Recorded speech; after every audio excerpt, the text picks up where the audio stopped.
So this film festival is now 5 years running in downtown Calgary. It's an amazing film festival to check out. A lot of great Asian entertainment from like all over the world that you can come and listen to. Multiculturalism, everything that you want to expect in great film. Us again, we're a film production company that loves to show different languages, different culture. We have Mandarin, Cantonese, Korean, English and French in all of our films. Well, not all of them, but a big bunch of them. And we now have 16 independent feature films that have been released. And we also have 16 different streaming services that play all of our films. And on top of that, everything's on DVD and Blu-ray. And we can autograph it for you, everything. We go to all the different festivals and shows. And here we have Gordon Kelly, who's been our monster because, you know, Gordon's a tall guy, but he's a really quiet, nice guy. He's good for the ladies and everything. So this here is Derek McDonald. Now, this was Derek's final role to be in any of my films, as he had to move back to Ontario due to an illness in his family to help take care of his father, which, you know, means he's a good guy. So, yeah, so here I am applying scratch marks, latex scratch marks that I made to his forehead. And it took maybe 15 minutes to put this on Derek. It didn't take too long because they were just latex. I just wanted to mostly paint over them because he had a meeting to go to after, so he didn't want too much makeup all over his forehead. So yeah, and you know, Derek was the main FBI agent in I Believe in Bigfoot Mating Season. Derek had a role in Skunk Ape, where he played a poacher who got killed by the skunk ape. And this is Mutant Yeti. And Derek's literally plays an emotional father who loves his daughter but ends up getting killed. And then his daughter ends up sort of taking revenge for his death. And, you know, this is a finished product, but this here is literally the stomach casing that we were sort of putting on top of Derek. So we actually used real insides from a pig. So this is real pig guts, or pig pun, as Chinese people like to call it. And we're putting like real pig guts, real pig's heart, real pig spleen, real pig liver, real pig stomach, real pig kidneys, and then literally an autopsy ends up happening on him. And the autopsy lady, who's Scarlett Young, who's worked with us on numerous films, she plays the autopsy mortician who ends up doing the autopsy on him. And it's a really gruesome autopsy that we put in this film. There really wasn't too many crazy gruesome special effects like my normal films in this. This film, I made it more like an artistic sort of monster movie. And I had so many animals in this movie, like groundbreaking, like we're talking Guinness Book of World Records for the most live animals in a feature film. So, Elliot Scott from Splatter Films. Here we are again. This was again one of the locations where we actually filmed the film. And this was for Mutant Yeti, and this location directly behind me is where we actually filmed the scene where Gordon Kelly, who plays the fisherman who can't catch any fish, and the reason he can't catch any fish is because there's too much mutagen and toxic waste actually in the water.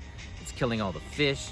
So yeah, and then what we find out towards the end of the movie is, you know, there's a secret involving Gordon, and I'm not going to reveal it. You have to watch the movie to find out. But yeah, so like I said earlier, this film has the lowest kill count of any of my films.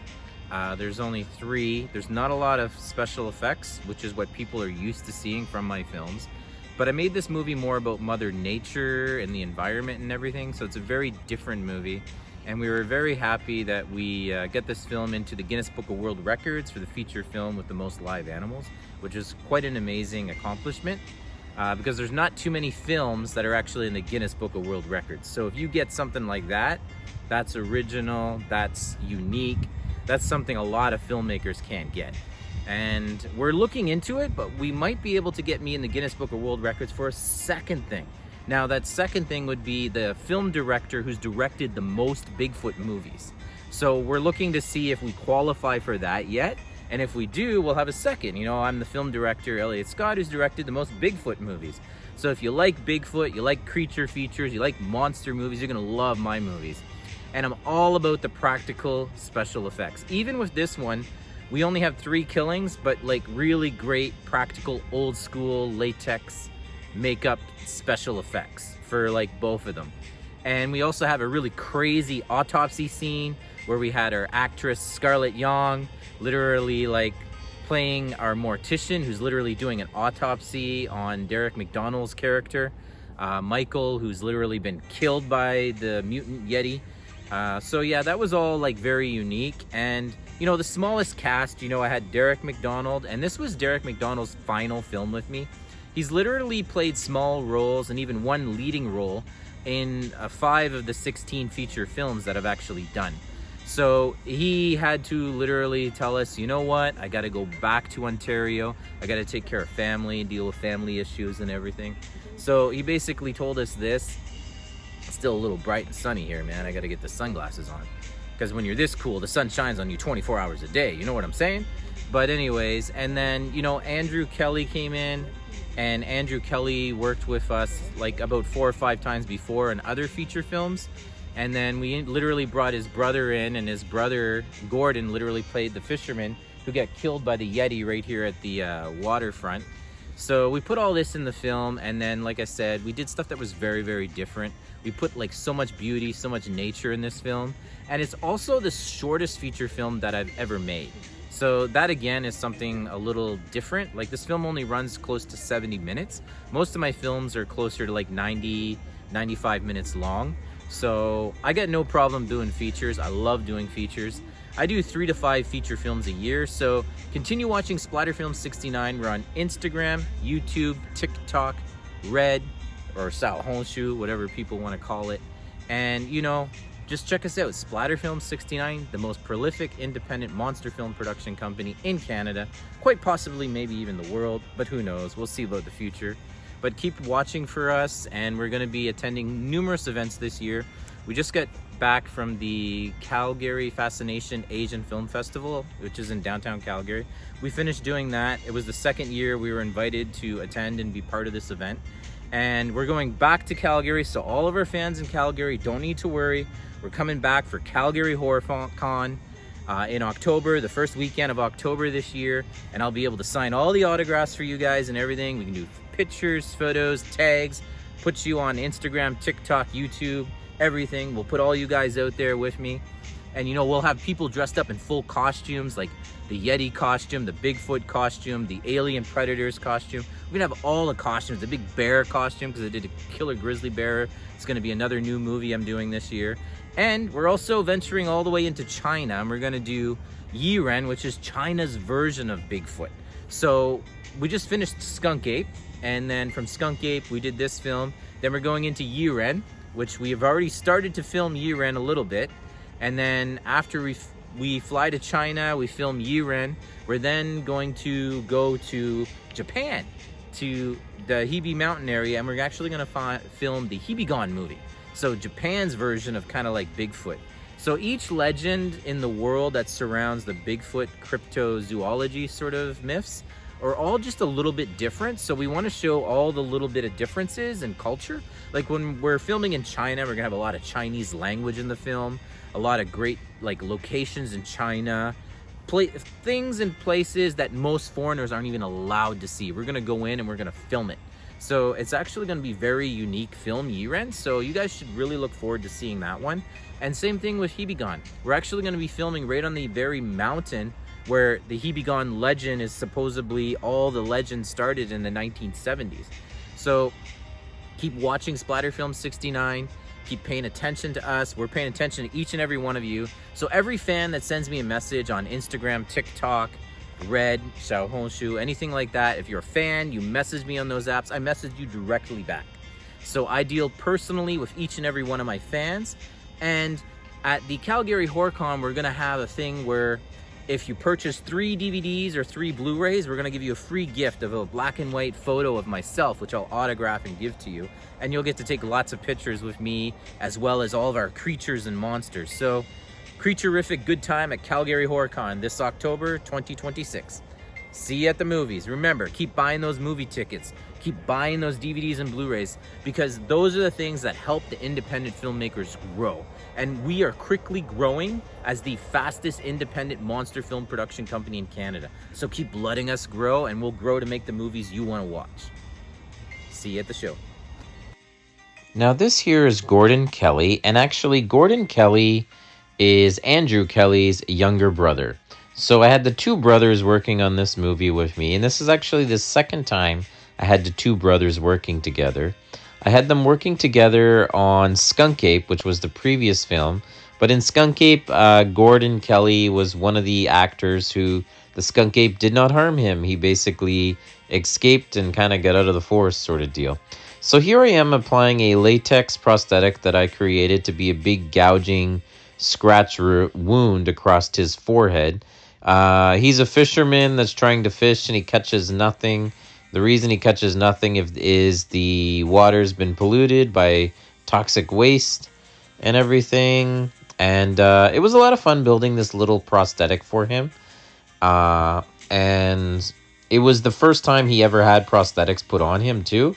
So I told him I'm going to go light for the first time. I'm not going to overdo it. And I said, I'm just going to put a little bit of blood underneath your nose, so it also looks like you got a bloody nose. Because basically the mutant Yeti swats him in the forehead, and then he falls down onto his rubber raft. And then the mutant Yeti kind of crawls away and then ends up finding Derek. So this is the finished product for Gordon Kelly. Hello, all my peeps. Now, this here is Daniel Frengel, who's better known as Dynamite Karate Ninja. Now, this is him just strumming away, playing away on his guitar. Now, he's actually done 2 theme songs for 2 separate films of mine. The very first film that we worked together on was actually Skunk Ape. And, he did. That was such an amazing song. Skunk Ape song was perfect for the Skunk Ape movie. And we ended up talking to him, and I was like, you know what? I actually wrote this song, called Mutant Yeti, and I can't play music. I can just play bass and stuff. I can't really do anything else, any guitars and stuff. So then he ended up actually making a song for Mutant Yeti, and like the music, I guess I would say. And I put together the song. And I said, if you want to change some things in the lyrics, you're free to do so. So he did that, and this is what we ended up getting. Hey, Splatter fans. For the song Mutant Yeti, contrary to popular belief, most of the work on guitar is not that hard. It's just bar chords. Where the real magic happened was on the bass. And so when they asked me to make a feature about this, I realized there's only one thing I can actually do, and that is I have to tell you how to capture a bass guitarist. Now, what you have to know about bass guitarists is that they're very desperate creatures. They'll take sustenance wherever they can get it. So what you're going to need to capture one is a sandwich. Grab your sandwich materials and make one. It starts with bread. You have 2 slices of bread. Then you're going to take your peanut butter, put it on the bread. Then your jelly, put that on top of the peanut butter, then top it off with bread. And you have a sandwich. Once you have your sandwich, you need to head out into the wild where his habitat exists. I'm here at a campsite by the woods in near the highway, where in these woods it has been rumored a bassist has been seen. Being desperate, I think he'll fall for the sandwich trap quickly. Once you've subdued the bassist from the wild, you can bring him back to your containment facility, also known as a garage, and you're going to keep him in here for a day or 2 until his will breaks, which means you're going to need more sandwiches. After he's calmed down and is willing to work with you, you can slowly get him used to sunlight again. I recommend letting your garage door up slowly and very, very carefully let him go outside and look at grass. After that, it's pretty simple. After that, it's just a simple matter of reintegrating him back into human society, giving him a bass guitar and a microphone to show off in front of. Then you're good to go, but don't take it lightly. Taking care of a bass guitarist is a big responsibility, and you have to make sure that they stay food and watered and that they don't bite people. That's it, really. That's the secret to my songs. In a voice calm and mild with with his friends, the Yeti smiles. Deer and birds, bears in tow, peaceful days, soft forest snow. Using branches to build his forest home, so peaceful, the Yeti.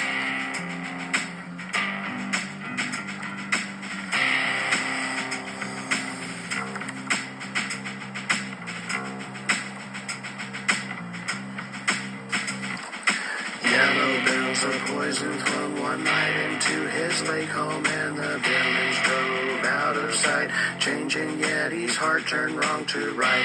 No more peace, now claws and roar. Yeti hunts where men explore. They will destroy his forest no more.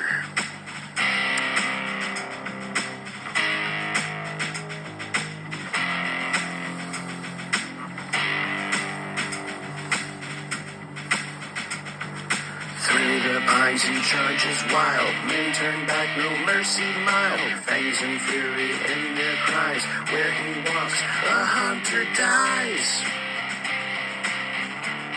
A hunter dies.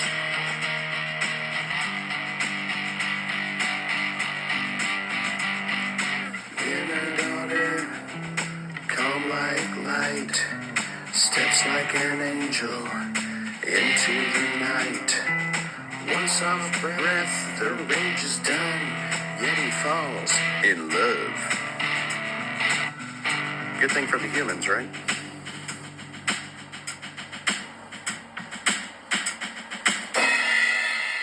Hey, so here with Ray, and Ray helped us get this amazing saw so we can literally cut our lady in half. And she's gonna be the mutant Yeti that gets cut in half for the movie, so we have to cut her in half. We're doing that, and Andrew helped us out quite a bit on this movie too. He literally played the police officer, so yeah, we're gonna cut this bitch in half and see what happens.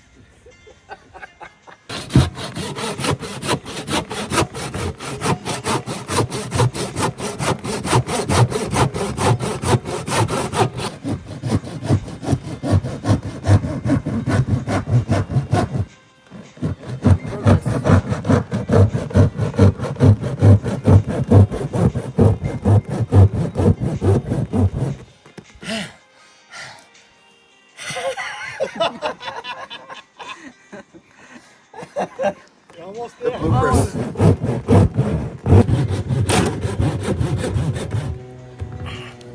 You okay? Yeah, it just pinched. Oh yeah. Hope so.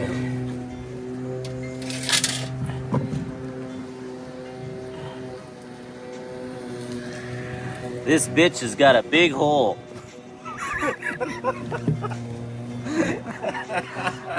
Wait. We will rock you.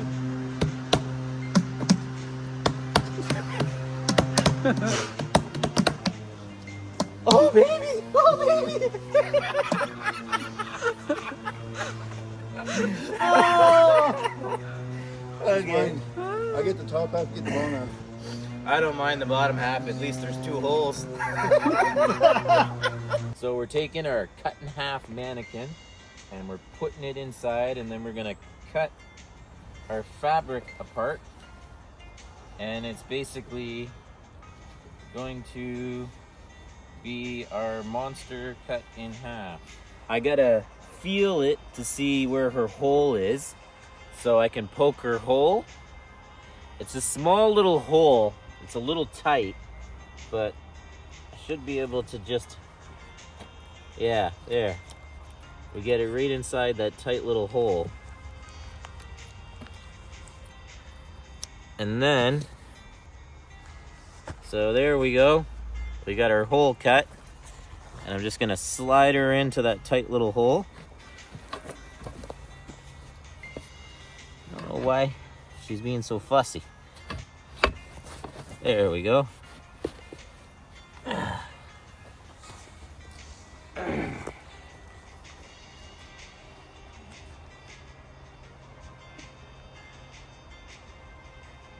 So that's her standing. So yeah, I have to cut this directly in half.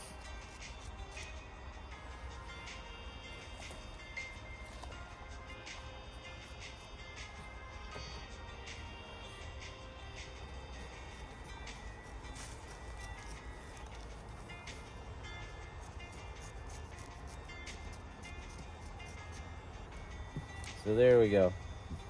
Kind of secure the body frame inside. So just sort of taping this against the inside.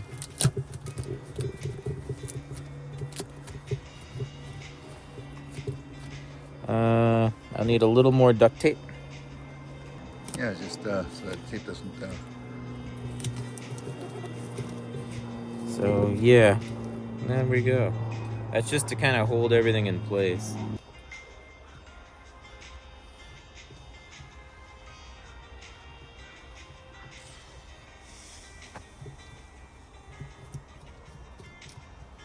I think that'll kind of hold her. Looks okay to you guys? Okay. Yeah. Yeah. So I got all of this foam here, and I have to shove my hand in, repetitively banging the foam inside the spinal cord area to make it look real. So we shoved this long pole into the tight little hole here. It was a stick that we put inside the tight hole to make it stand. Once the stick was in there, it stood straight up. We filled it all with foam and bubble wrap, so it all poofs out, and then we just gotta add our fake blood and guts and everything here. And on the back, we got our little spinal things. And this is basically latex, foam, fake fur, and a mannequin. And basically duct tape this around. And then cut everything in half. This is movie magic for an independent. We just got movie magic.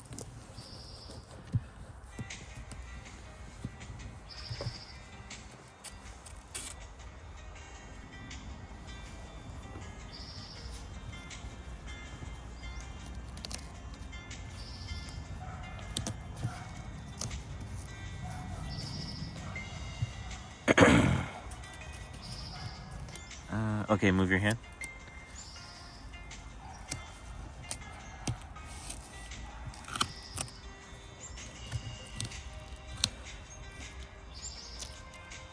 So this is one of our last sort of pieces. We're just sort of putting a crust here.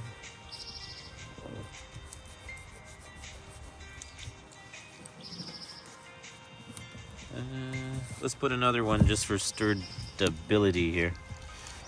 So here's the back part of the spine.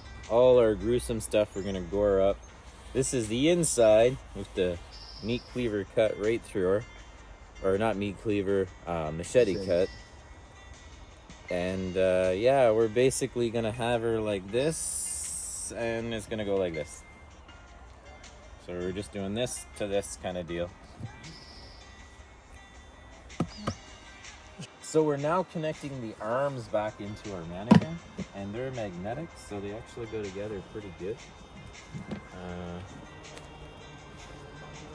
Wait. I forgot to do something. Forgot to put my lady's hands through her body. Gotta slide it into her nice, soft fur. And we push this down. And there we go. Our ladies together.